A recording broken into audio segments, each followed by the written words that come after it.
కోనసీమ జిల్లా ఇరుసుమండలో జరిగిన బ్లౌడ్ పై అధికారులు నేతలు సమీక్ష నిర్వహించారు. ఈ ప్రమాదం జరిగిన పరిసర ప్రాంతాల్లోని నివాసాలకు ప్రజలు తిరిగి రావచ్చని తెలిపారు. రాజోలు ఏరియా నుంచి ఓఎన్జీసీ ఆయిల్ గ్యాస్ తరలించుకుపోయారని ఎమ్మెల్యే దేవరవర ప్రసాద్ అన్నారు. ఇక ప్రమాదం జరిగిన వెంటనే గుబ్బలపాలెం ఇరుసుమండ గ్రామాల్లో పరిస్థితి దారుణంగా తయారైందని తెలిపారు. ఈవేళ ప్రొద్దుటే నేను 10:30కి ఇరుసుమండ తర్వాత గుబ్బలపాలెం విలేజెస్ నేను విజిట్ చేశాను. లేదంటే ఒక 7-8 స్ట్రీట్స్ అక్కడ అందే ఆడవాళ్ళతో అందరితో నేను మాట్లాడటం జరిగింది. అక్కడ ఆ రోజున 11:30కి ఇన్సిడెంట్ జరిగినట్టయితే 12:30కి అక్కడ మంటలు వచ్చినట్టయితే ఈ 12 నుంచి 1 o'clock లోపల అసలు ఆ సిట్యుయేషన్ని చాలా భయానకరంగా ఉందన్నమాట చెప్పడానికి. వాళ్ళు ఎక్స్ప్లెయిన్ చేసిన రీతి నేను చెప్పాలంటే ఒక ఆయన 102 సంవత్సరాలు అతన్ని ఎలా తీసుకెళ్ళిపోయారంటే చెప్పలేని వర్ణించలేదన్నమాట. ఒక ఆమె ప్రెగ్నెంట్, ఇంకొకళ్ళు కాలు ఇరిగిపోయి సిమెంట్ కట్టులో ఉన్నవాళ్ళు.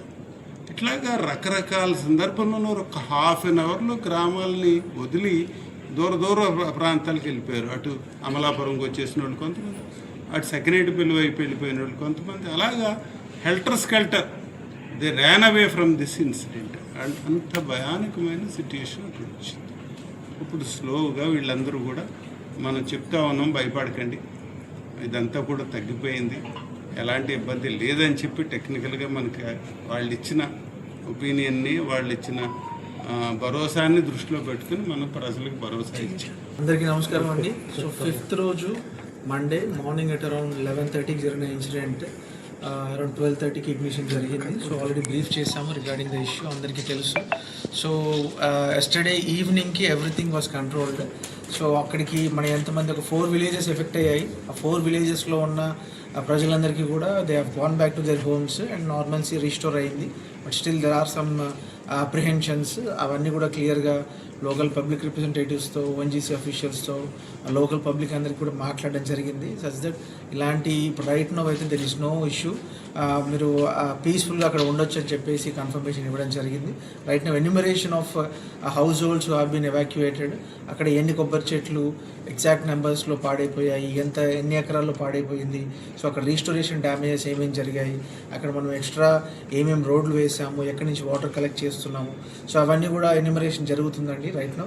So from the ONGC authorities చెప్పడం ఏంటంటే right now everything is under control. So వాళ్ళు ఆల్మోస్ట్ 4 to 5 pumps ఆపరేట్ చేసి అక్కడ టెంపరేచర్స్ అన్ని రెడ్యూస్ చేసి ఆల్మోస్ట్ ఒక వెల్కి 10 meters రేడియస్లో దే ఆర్ ఫంక్షనింగ్.